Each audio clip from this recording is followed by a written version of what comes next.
Hello, Fidelbogen here. To my fellow workers in the vineyard worldwide, greetings. Today's talk concerns the Redstockings Manifesto, an early feminist document which, in my opinion, lays bare most of what is essential to feminism. Yes, you could throw away nearly everything else that people commonly say feminism is, and feminism would remain intact upon the strength of what the Redstockings Manifesto contains. But if you throw away Redstockings, feminism, both as an ideology and as a movement, would amount to little better than loose straw, and this loose straw would scatter in the wind in very short order.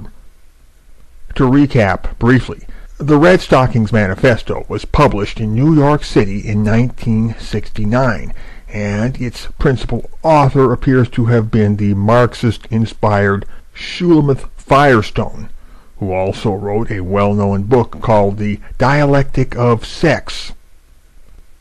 Redstockings differs from the infamous Scum Manifesto in that it does not expressly advance the idea of female supremacy.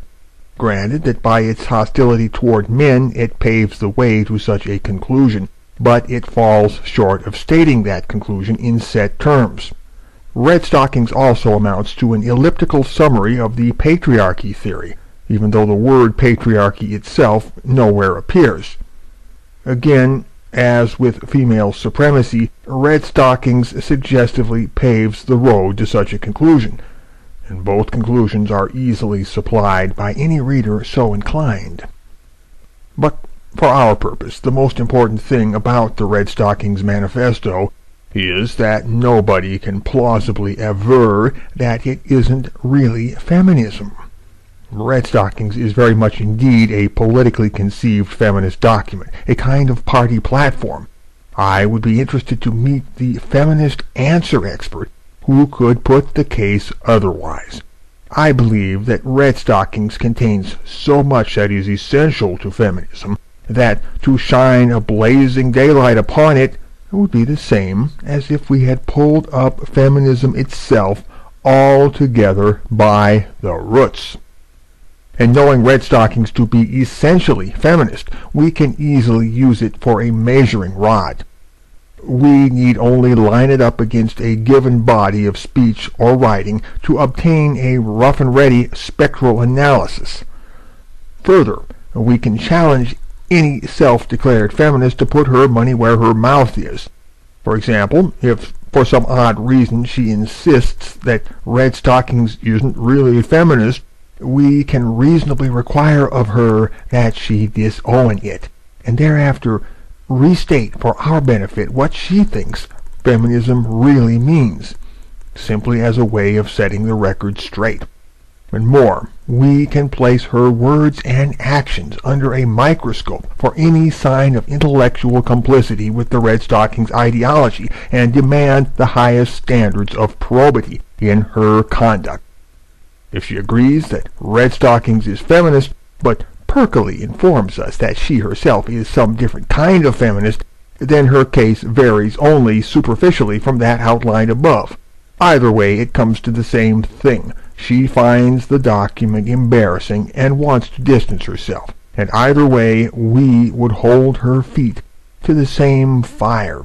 Finally, if our hypothetical feminist proudly declares herself a Redstockings loyalist and bids us go to the devil, then she will have damned herself out of her own totalitarian mouth, which is to say, she will have metaphorically inserted her head in the noose.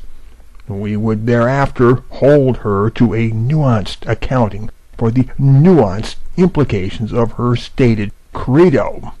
By the end of the day, the world contains two kinds of people: those who will abjure the Redstockings Manifesto and those who won't.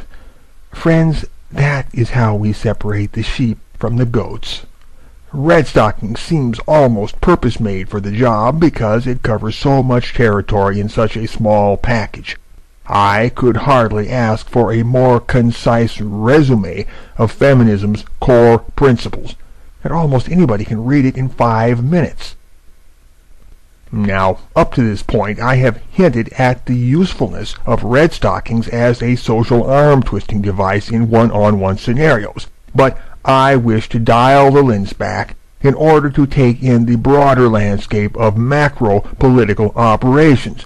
We need not only to work this thing upon private individuals, but to impress the very same understanding upon the public mind at large.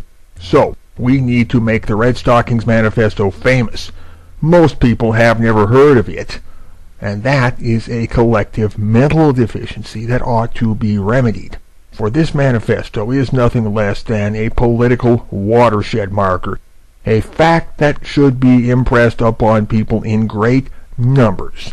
And so, the Redstockings challenge goes out to the entire world, calling any and all to take a stand upon one or the other side of a great moral and existential dividing line. Our endeavor is to advertise the existence of the Redstockings Manifesto, what it contains, and most of all, what it signifies in raw political terms. Let this creep gradually into the world, growing as the dawn light, until a critical mass of people are either talking about it or laboriously not talking about it. Either option will work.